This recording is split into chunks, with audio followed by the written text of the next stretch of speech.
This call is being recorded. Sweet. Thank you once again for your patience and thank you for calling in. I am recording our conversation, so please don't hesitate to interrupt if you have any questions. Okay. Beautiful. So I'm glad you got the natal chart reading. Your chart already off the bat is amazing. It is super awesome. Once again, please don't hesitate to interrupt if you have any questions or anything you want to mention. So Mhm. I think the first thing I'm really drawn to speak on really is Jupiter on your rising. Um, there's an alien construct article I usually share. I see like you have Pluto on your DC actually. So yeah, I'm gonna share that because that means that you are Pluto shadow alien, which I'll speak on. But what this article is going to add soon is uh, Jupiter, because Jupiter is also a very important alien construct. Jupiter, actually, I think, is one of the most powerful or magical ones. And so to see that your entire chart is really set off and influenced. It's set off by your sun, which is the strongest part, right? But it's influenced by the Olympian king of the gods that defines your personality. It's very, very important, especially with Chiron. Oh my God, I just saw Uranus 29 degrees. Jesus Christ. But especially with Chiron in the first, this is a very, very powerful first house. And it's opposite a super powerful seventh house. Just to speak on the shadow Pluto alien, because I actually have this in Scorpio. I'm a Taurus rising and I have Scorpio, Pluto Scorpio. So Pluto shadow aliens tend to form partnerships or marriages with individuals who take them into a sort of underworld experience. The Pluto shadow alien may describe how he was swept off his feet, deftly courted and seduced. Once secured in the underworld, the partner shifts from worship to humiliation, seeking out the alien's vulnerabilities and often using knowledge of the same to destroy the alien's ego. For instance, a young Pluto shadow alien might meet an older, seemingly powerful, yet secretly cruel man who wines and dines her, then seduces her into a quick marriage where she becomes dependent and somewhat enslaved to him. She bears his children while he has lovers on the side. When she senses all is not right and confronts him, he convinces her that her suspicious nature will destroy them, and she ends up begging for his forgiveness. Partners help with the Pluto shadow alien to confront the true nature of power, sex, release, and resurrection. The alien sees an underdeveloped power in the partner and confronts his own naivete about the right use of power. The descendant represents those qualities that an individual has chosen to deny by age 7. But does that resonate with you? Oh, yeah, that sounds like my second marriage, yeah, for sure. Or maybe Oh, both marriages. that means a whole lot. Thank you so much for saying that. I'm gonna bring the link to this article in the we transfer that you'll get the email, so you can definitely check that out.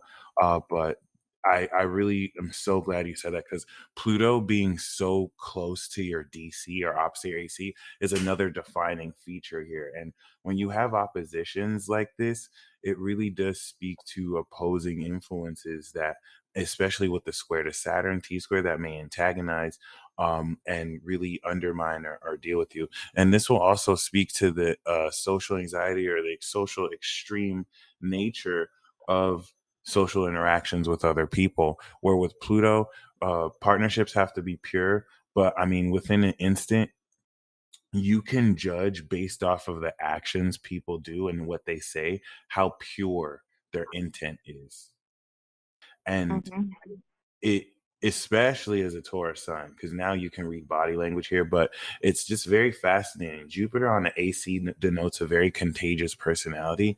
You are your very identity is that of the level up. Like you expand everything you're a part of. And it's interesting to see Saturn square this, because Saturn will in Cancer limit this, and that doesn't necessarily have to be a bad thing. It's Pluto that will extremely maintain balance. But with Chiron in the first, normally Chiron in the first can lend to feeling or being bullied in childhood, or sensing or feeling that you have insecurities expressing your personality. With Jupiter here, ironically or ideally, this can now flip its head to actually embracing any insecurities you have or any kind of like vulnerabilities you have with your ego or personality, which is really important because you're going through a Chiron return, and this is something that you heal in other people. Jupiter and Chiron in the first would kind of denote that you're someone who's able to heal the identity of how people see themselves, and not that you sugarcoat things at all. Chiron in Aries opposite Uranus might be a bit too sharp or intense for people, or raw, and this can lend people to think maybe you're crazy or eccentric, but really it's stupid people who think you're crazy. And I don't even really say that to joke.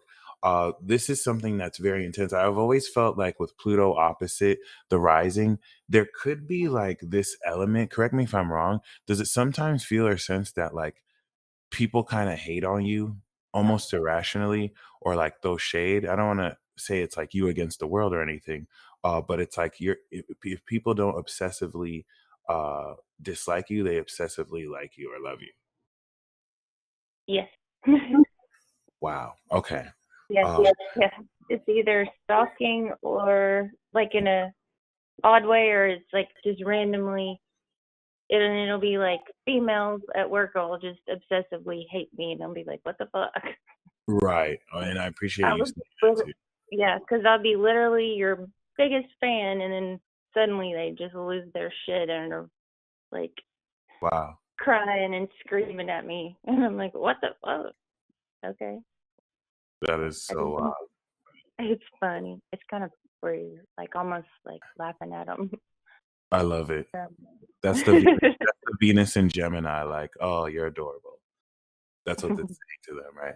But it's the Venus and Gemini is laughing at them like, oh, that's adorable. Keep it up, keep it up. But Mhm. once again, this is just so very fascinating to me, because a chart archetype like this is you leading into any situation really with so much authority and power. And this is something that Jupiter coming into Pisces is getting ready to release.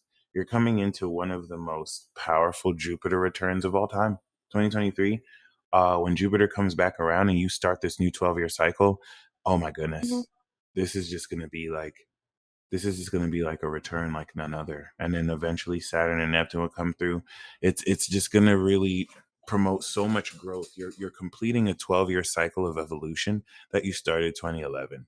And so every part of next year is going to be you releasing the old chapter. In fact, we can say that next year is like you're reading the last chapter of a 12 chapter book you started 2011, and 2023 is when you open up a new book, which is going to be so dope. So 2021 was the year soul evolution for you, and as this cardinal original, you know, we can Mhm. even say warrior queen, your soul and spirit are expressly royal vibrations.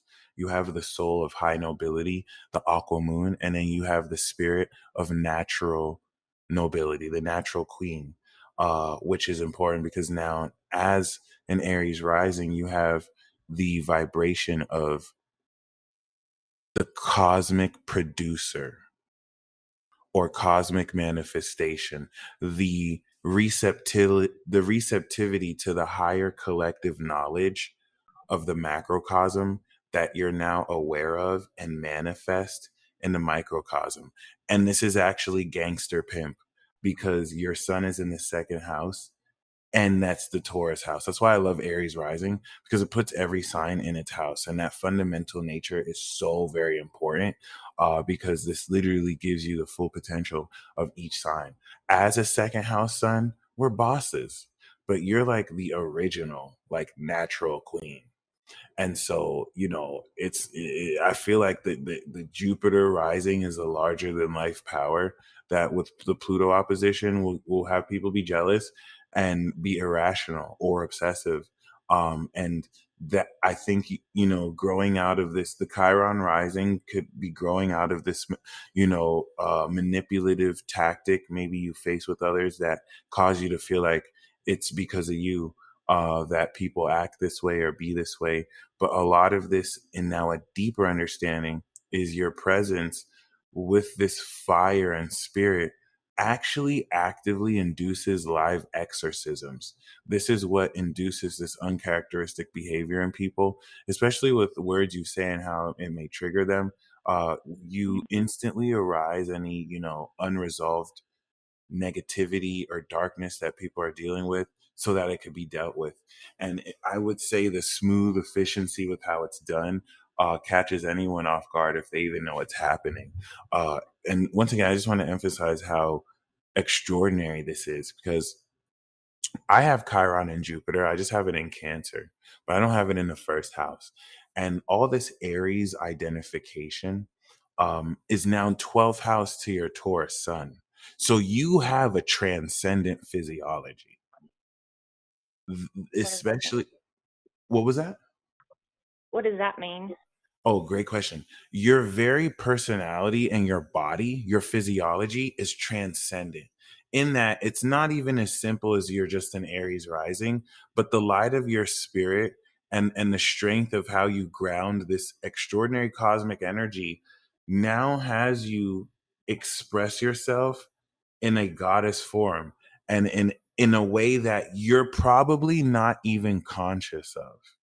And this is something that you may come into consciousness of more now that you're finishing this 12-year cycle. This may explain why certain people react very extremely to you. And a transcendent physiology literally has you transcend the nature of an Aries, especially with Jupiter on the rising, how much luck you have in a situation and how reality kind of warps and bends to your will.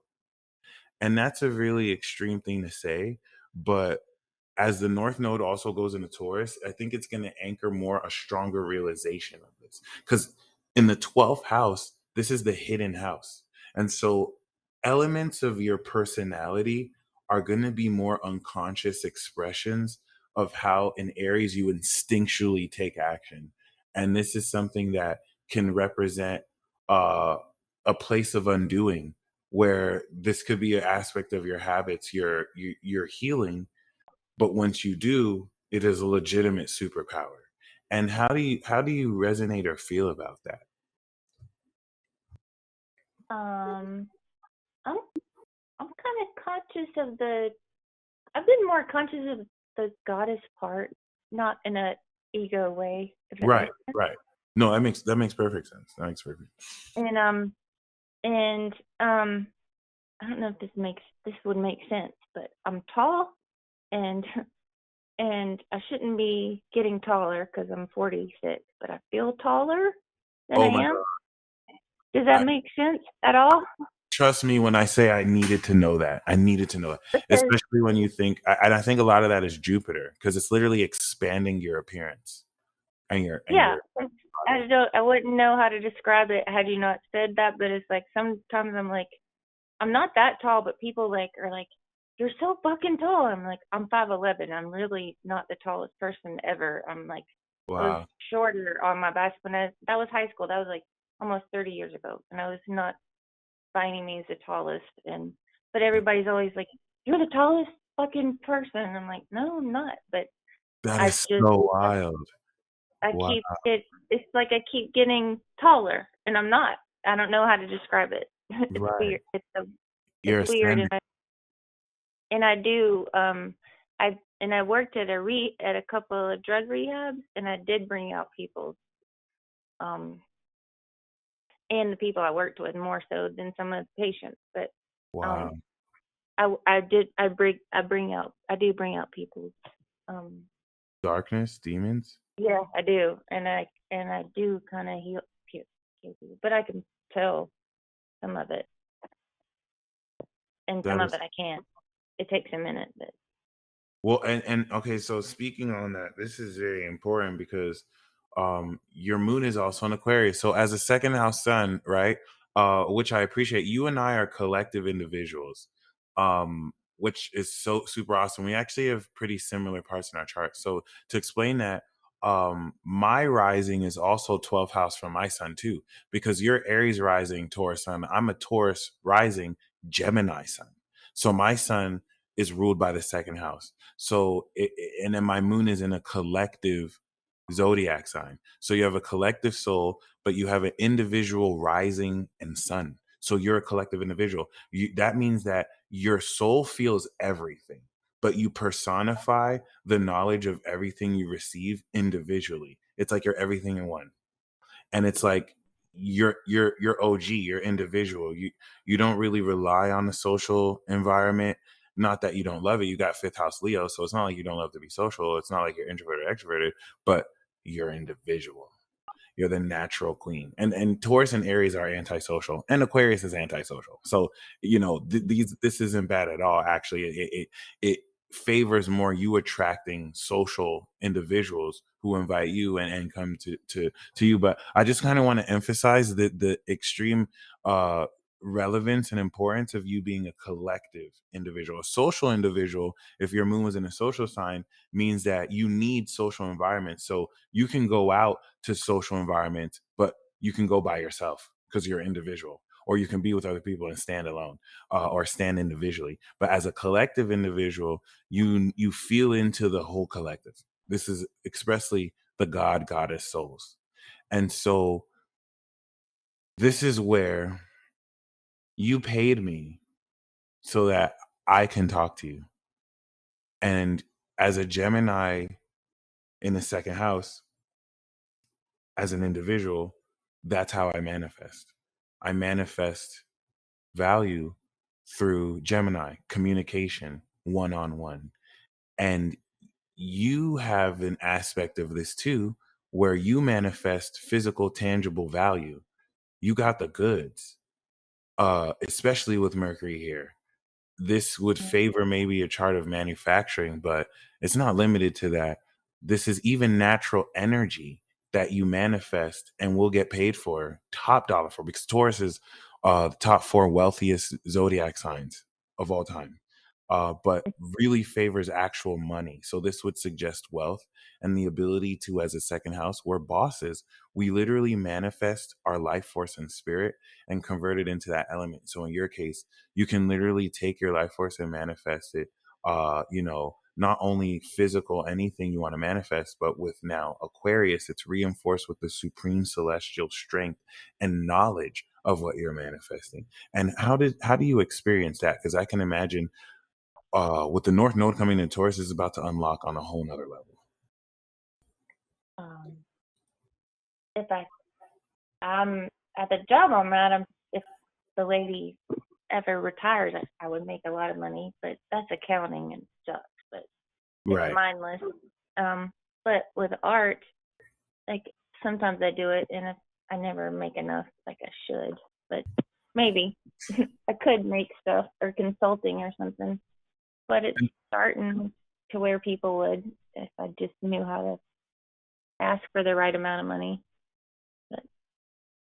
Well, the North Node coming in your sign is going to completely unlock a greater method of manifestation. And thank you for letting me know you're in accounting, because your career and legacy is MC in Capricorn. And Capricorn is usually representation of like a greater company or brand, like being a manager of a Fortune 500 company. So it's like, it's a lot of power. But the trine of Taurus really has you manifest. Normally, Taurus second house is all about finances. So knowing you do accounting means a lot. And you're probably like super really good at it, especially Mercury and Taurus is really good at counting numbers, productive thinking. But the North Node's going to come through there, coming into the beginning of 2022, like March, April. And this is going to unlock a supernatural quality with Uranus here of manifestation, to the point where like you think of something and boom, it's manifesting. Cool. Yeah, the Taurus energy is the slowest energy, so it takes in the physical body a long time to actualize. But unlike any other sign, it lasts forever because it's grounded. It's the most solid. So Pluto's been in your 10th, like transforming your career, and we know you have an enlightened angel heart, and your Mars is in the 12th. Mars in the 12th here is supernatural, especially with the T square it makes with Neptune. Neptune in the ninth, which I think is this strange sense of you constantly growing taller, because this is the ascension of the Jupiter expanding your rising. But Neptune is immaterial. So people can't see with their eyes your spirit that's growing. And so their brain processes that it's physical.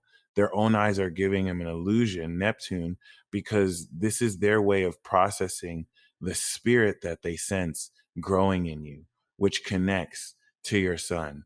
And so it will give the illusion, or the optical, that you are growing. And this is this transcendent sense of ascension that enables you to look at anything through your heart with Gemini and see into the highest meaning. Ironically, this is also your destiny. 1 degree North Node Sag, and right now the North Node is 1 degree Gemini, which is very interesting. We're doing this reading because you're coming into the 10-year reverse opposition of this nodal completion, where your destiny is to literally see and go on to this path in religion where you come into your own religion. It's like making your own religion, but in Sagittarius, this is like the journey to the creator. This is literal ascension, and it's taking the resources of the ideas in Gemini and this angelic attitude aligned with truth in order to see into the meaning. What does this look like, though? Because you have a perfect quincunx 11 degrees with the sun and Neptune. Neptune in Sag in this generation is intuition and connection to the astral realm through visualization and being able to actually see it. This is in the last four God signs, so this is like next level, literally next level. You see synchronicities, but you see magic, especially in the night. And as a Taurus sun, you're going to be aware of this in your dealings with others, like how you can see the demons in others, because you read body language and you can judge the value and quality of other people and their values. So this helps you really see these dynamics that they may be unconscious of. So Neptune is like spiritual goggles, and like you can look at any situation and see into the higher meaning of it. And this might be so fast you register it as like a thought or like a sense, but it's like with the North Node here, the challenge is in showing what you think and tell about the experience and coming into a higher vision to teach and share and travel and express this wherever you are led intuitively. Neptune near the North Node now makes your destiny transcendent and very supernatural. So Mars, the ruler of your whole chart in the 12th, is very peculiar because it's surrendering to inaction. Mars in the 12th is not the easiest to have it all, because Mars, especially as an Aries rising, which is so interesting, is all about taking action. It's all about doing what you want. Um, and so when you put it in Pisces in the 12th, you're telling Mars, okay, Mars, you see that cookie right there? You see how you want that cookie? Don't get it. And I have Mars in Aries, so I can appreciate it. Like before I can tell myself, hey, you should probably think about what you're doing, boom, I already did it. So instinctual. But I also have Mars in the 12th. So every time I sabotage my efforts when I try and take action and force things. It's not until I kind of surrender to action, strange things happen. So it's like Mars, you don't have to tell Mars to get the cookie. It's going to get the cookie. It's like, no, I have to release that desire, and then you turn around and bam, someone is handing you two cookies. And I wish I can explain that better, because this type of Mars favors like Tai Chi, yoga, martial arts, maybe even Kung Fu, but the action ability of this is so unconventional. At one level, it's desiring this sense of fantasy and isolation. It's actually bliss. It's 10 of Cups. But with this, maybe I could even say it's a desire for bed pleasures too, and maybe just, I don't know, maybe if not sleep, kind of just really doing things or having things happen. I wish I can explain this, because the message that I'm wanting to say is this is still a very untapped understanding. It's hard for people to understand It's expressly supernatural. So you do things by not doing them. It's like you can imagine. The reason why this is difficult is because the world we live in is so action oriented. So there's certain things, it's opposite Virgo of practicality. So there's certain things that you can't just not do. It won't be practical. And yet that's what you're supposed to do. Like nothing. It's so interesting because based on this, you can actually reverse the process of how now things happen around you as a fixed spirit and facilitate so much. But Mars in Pisces facilitates imagining the experience and the higher reasoning of it and then taking action or having it happen. So taking that into context with the square to Neptune now even dissolves this even wilder because now this transcends the higher meaning of what you're sensing. And now energy like this is being able to hello. Oh, I'm still here. Is it? So energy like this is kind of like being able to if someone was about to touch your head behind your head, you just instantly grab their hand. And it's not even like you saw their hand. It's just like an ultra instinct. And now that squares Venus, which challenges the truth of your heart, which gives you a real comprehensive perceptual understanding.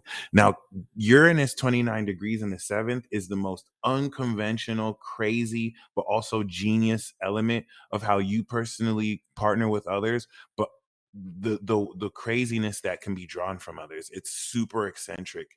And with Pluto, it really colors the nature of your partnerships, and this is everything you're healing. But this also speaks to how genius with Venus and Gemini, you can communicate with people, and with Moon and Aqua, you have the knowledge of value. I hate to cut this call short though, but I'm going to send you this recording. Did you have any final questions? No, I don't know. I guess a lot of that explains all the time alone for the past several years, for sure. So And Neptune's coming out your 12th and with Jupiter, so next year is going to be like the final period of isolation and coming in because you're downloading so much spirit, or you're downloading so much astral extra dimensional imagination Neptune energy into your being. yeah. And it's going to all unfold these next 2 years, but you stay blessed as